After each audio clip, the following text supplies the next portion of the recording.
Good morning. Saan pa po kayo galing yan? Abuyaw po, Mamarin. Bakit po kayo napunta ngayon dito? Gusto ko pong magpagamot dahil naniniwala ako na kaya niyong pababain ang aking creatinine. So, ang problem natin is kidney disease. So, ilang taon na pong may sakit? 2, 3, 4. Mga 4 years na. Opo. Tagal. So, kamusta naman po ang function ng kidney? Ang sabi po ng nepro ko ay tumatakbo na lamang ng 21%. 21% Yes. kasi before. Yes. Nag-i-improve po ba?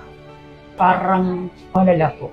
Sa tingin nyo, pagpunta nyo dito, okay ang kidney?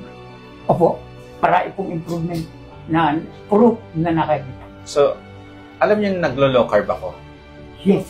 So, anong ginawa nyo para ano? Sinundan nyo lang yung mga videos ko, tapos parang anong binawas mo? Ice. Rice. Yun lang. So, kamusta naman yung pakiramdam nyo? Kamusta nung nagtanggal kayo ng rice? Wala po yung panlalata ng katawan ko. Ilang weeks na?